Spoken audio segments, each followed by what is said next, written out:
salaamaaleykum gars yi nuyu naa leen dal leen ak jàmm Dramé Foot la ñu ñëw ci ki nga xam moo di Youssouf Sabaly mi ngeen xam daal moom mi ngi football fii ci réew mi di football foofu nga xam moo di ci Real Betis jamono ji ñu wax ak yéen moom nag danoo bëgg a ñëw ci li nga xamante ni si moo di ab jaar-jaaram wala bokk fi nga xamante ni si fa la daal di jaar bu agsi fii mu toll tey jile. Youssouf Sabaly mi ngi judd le 5 mars 1993 la daal di judd foofee nga xam moo di ci France fu ñuy wax 16 nay ni fa la daal di juddoo moom nag taille bi mi ngi toll ci maanaam 1m74 lay daal di le mètre.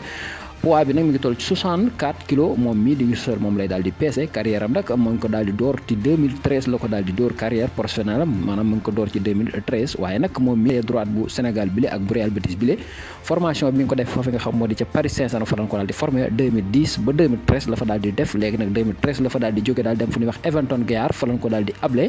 mu football fa lu tolloog 39 match maanaam fanweeri match ak juróom-ñeent moom la fa daal di football moom mi nga xam moo di Youssouf Sabaly après nag bu ñu duggee ci 2014 la fa daal di jugee daal di delluwaat Paris Saint-Germain nga xam ñoo ko daal di formé mu dem ci équipe A ba ñu yéegal ko fa waaye nag ba mu demee ci équipe A ba dafa daal di toog ci banc bi daawul football kenn football lawu ko benn minute footballu ko fa ci lañ ko daal di jëlawaat abalaat ko yóbbuwaat ko fa nga moo di Everton Guéar loolu mi ngi am ci atum 2015 fa lañ ko daal di yóbbu mu nekk fa daal di fay footballaat lu tolloog maanaam 32 match moom mi nga xam moo di Youssouf Sabaly Paris Saint-Germain daal di koy nanguwaat indiwaat ko ci clubam tegaat ko fa waaye jotu faa football ba tey jii ñu wax ak yéen tax sax ñu daal di koy abal foofu nga xam moo di ca Nantes atum 2015 mu dem fa football fa lu tolloog fanweeri match maanaam 30 match dugal fa lu tolloog ñaari bit moom mii di Youssouf Sabaly en tant que arrière droite maanaam le droite lay football tax sax mu am fa loolu ci jaloore waaye nag ba mu fa daal di bàyyi ko foofee nga xam ne moo di ca Nantes 2015 la fa daal di jógewaat encore daal di fay dem maanaam 2016 la fa jógee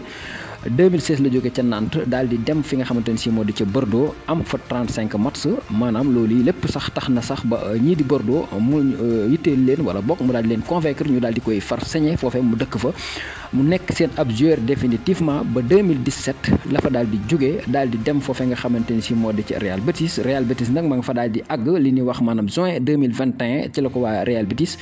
daal di gis daal di koy jël moom mi nga xam daal di koy jënd moom mii di Youssouf Sabaly instant bii ñuy wax ak yéen mu daal di fay jot a football na fa lu tolloog maanaam di 48 match la fa daal di football ñaari bit la daal di dugal moom mi nga xam moo di Youssouf Sabaly ay blessure nag moom moo bokk ci li nga xam moo tardé li nga xam moo di carrière am moom Youssouf Sabaly mi ndax ku xarañ la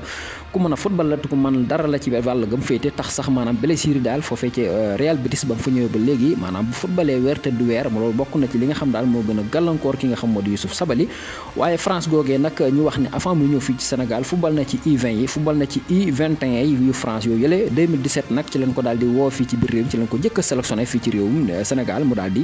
nationalité ci biir réew mi waaye nag ñu wax ni bi mu ñëwee ci réew mi moom déggut benn langue ci olof yi lee muy bambara muy séeréer muy pula muy njaago muy lu mën a doon déggu ko français dong la nàmp fa ndax France la daal di juddoo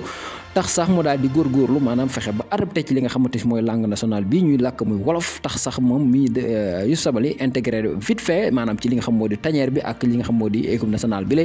amu ci benn jafe-jafe ba boo ko gisee sax da ngay jàpp ni fi la juddoo fi la yaroo wala bokk fi la daal di màggee waaye yooyu yëpp amu ci France la juddoo fa la yaroo fa la defee formation waaye nag dafa mel ni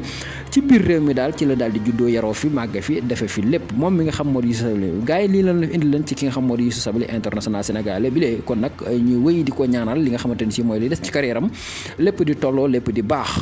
yaay cant ak ngërëm ñeel na leen Dramé Foot la woon moo ñëwoon ci ki nga xam moo di Youssouf Sabaly ba ci kaneen wala ba ci ñeneen ak leneen ci yeneen joueurs yoo xamante ni si ñu ngi ci yeneen gox yu fasanti koy